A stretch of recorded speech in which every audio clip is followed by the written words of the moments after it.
Good morning, Senator Blumenthal. Good morning to you. How Good are morning, you? everyone. Morning. Everyone's in a good mood today. La la la. And should be. You know, Yep. it's a huge historic triumph for not just American military, but really American perseverance, fighting this battle for so long and We cut off the head. remaining dedicated to cutting off the head of a guy who has mocked, taunted, and ridiculed us, not just killed thousands of people, but really added insult to injury. And I hope that his death brings some comfort. And It's our generation's Hitler. Yep. This was like the bad Exactly. man. This was the bad. There's always every generation has a bad man. He was it for us. the and we got him and he's personification dead. of evil. Yeah. Yep. So what was your day like yesterday? Well, Spending some time with the family, right? I spent some time with my family. You know, my oldest son is going to be leaving for Afghanistan in the United States Marine Corps this coming Thursday. So as They a parent, mobilize. you're proud, but you're scared at the same time, right? Apprehensive, but Yeah. very, very proud. Meeting especially the young men in his unit, just extraordinary young people, so dedicated and talented. You know, they could be doing a zillion things, earning lots of money, but they Right. decided to serve their They country. want to serve their country. So they're taking off on Thursday, so you're spending your His last weekend at home with him. Yep. And then how did you find out, when did you find out that Osama bin Laden had been killed? I learned late last night, shortly before the president spoke. I had some indication about it, but of course, after the president spoke, I talked to my office.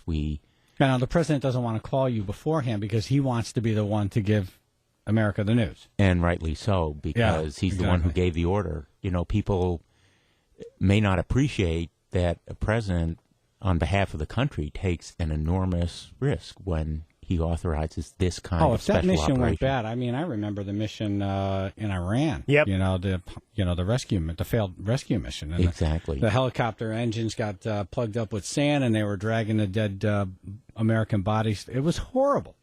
So it's a big risk. Big Now, risk. people don't realize it's a big risk to pull the trigger true. on a mission like that. And a major decision because American lives are at risk. Oh, yeah. The Army forces or SEALs or military force involved in that special operation took even a greater risk than any of us, obviously. But man. the president has to authorize them to go forward and has to make sure the planning is credible and that everything is going to be accounted for. So now, after the president makes the announcement, do you guys get a text from him, or how does that?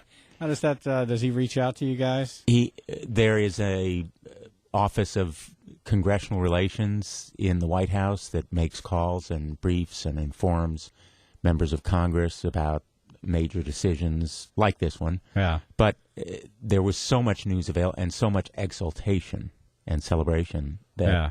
I think it was difficult for me to sleep just Yeah. knowing what a historic moment this is. And, Absolutely. you know, really, this is the kind of moment that we'll all remember, just as we did 9/11 Yeah. for the bad, this for the good. Yeah. You should have texted the president last night. I saw you on TV. Senator Blumenthal is in the studio with us. Do you know anything that we don't at this point? At this point, I think anybody who is fairly familiar with what has been publicly reported knows as much as I do. And in essence, we know as much as we need to know. I mean, there'll be lots of Is it time to detail. leave Afghanistan? You know, I think we need to leave Afghanistan as the president has He planned, said that during his campaign. according to a timetable that he set beginning this July with a So stick to the phased timeline. withdrawal. Stick to the plan. Don't speed it up. Well, you know, what I would do is follow what the military says here Yeah, because yeah. they know what the They're there. timetable Get should the hands be. on thing going on. That's Yes. a good point. Yeah, but the getting's good, right? I mean, we went there to get this guy. We got him. It's obvious now to everyone there and everyone here that it's just never going to come together there. What we envisioned, in our best case scenario of democracy and a great government and all, it's not going to happen. Well, important to keep in mind, the war against terror is a global fight. Osama bin Laden made it a global battle himself. Remember, the places where he sabotaged or bombed American troops or facilities were all around the world. Yeah.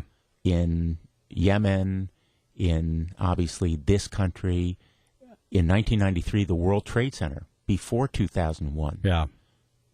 But the point is that we need to continue to be vigilant. There may well be retaliation or revenge in some of our cities in the coming days or months. Right. We need to be vigorous in continuing the war on terror. We can't be complacent or overconfident at this point. And Afghanistan is just one of the places where that war on terror is ongoing. But the military, I think, has to be entrusted with the responsibility to tell us what kind of timetable is appropriate. The president said beginning July he'll begin withdrawing troops, and I would stick to that timetable. So your wife is with you yesterday. You're sending your son off to Afghanistan, and then news breaks that Osama bin Laden was killed. I mean, I'm guessing as a mother of a son who's about to go to Afghanistan, she's talking to you saying, let's get out of there right now. Well, you know, one thing I learned after almost 30 years of marriage is never to speak for my wife or divulge confidential conversations. I'll take that as a dangerous yes. right there. Yeah. Yeah. Yeah, that's dangerous. Yeah, Much let's danger. get out of there right now, Right. hubby.